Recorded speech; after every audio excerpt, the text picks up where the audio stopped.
Good day, I'm Ariar and we are the Group 2.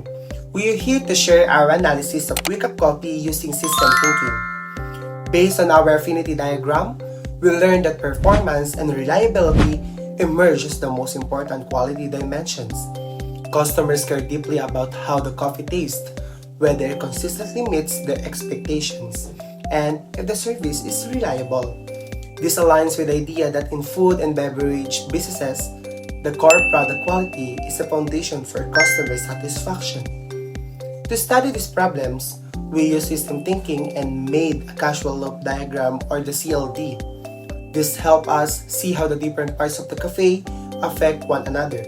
Instead of looking at the problem separately, system thinking let us see the whole picture. In our diagram, we found one reinforcing loop that makes the problem worse and two balancing loops that can help fix it. I am Sheryl and I'm here to explain the R1. A reinforcing loop is like a chain reaction that keeps making the situation stronger, whether it's good or bad. It's also called a vicious cycle if the effect is negative.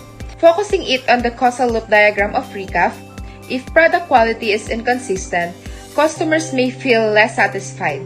Next, lower satisfaction leads to bad reviews or word of mouth. That makes fewer customers visit and sales will decrease. With less income, the cafe may try to cut costs, and cutting costs makes the quality even worse. So the cycle keeps reinforcing itself. This is why we labeled it as R or the reinforcing loop.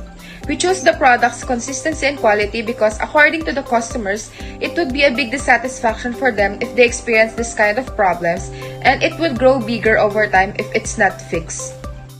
But what about the balancing loops? On our diagram, we have two balancing loops. The first one is training loop. Now going further, I am Trixie and I'm here to explain our first balancing loop, focusing on the training in recap coffee. If product quality is inconsistent, the cafe can respond by improving their staff training.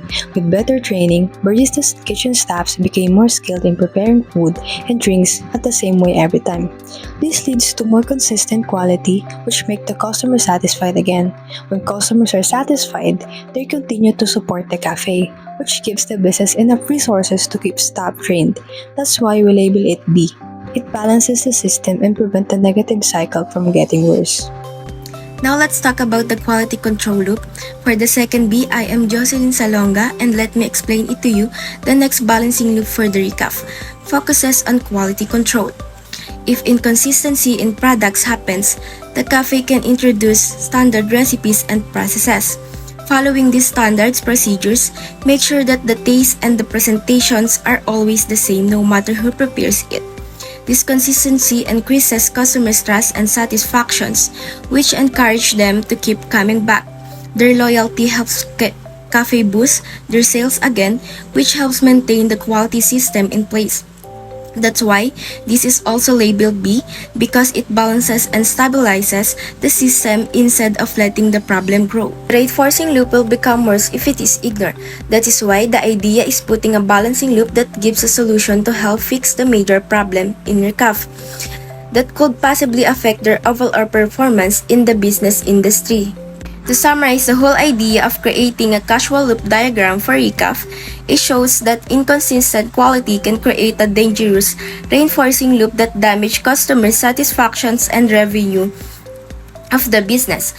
But through system thinking, we identified solutions that two balancing loops that identify staff's training and quality control so that it leads to stabilization and improve recap coffee's performance. And by applying these strategies, we can maintain consistency, satisfy customers, and build loyalty while keeping the ambience and features that already make recap coffee special.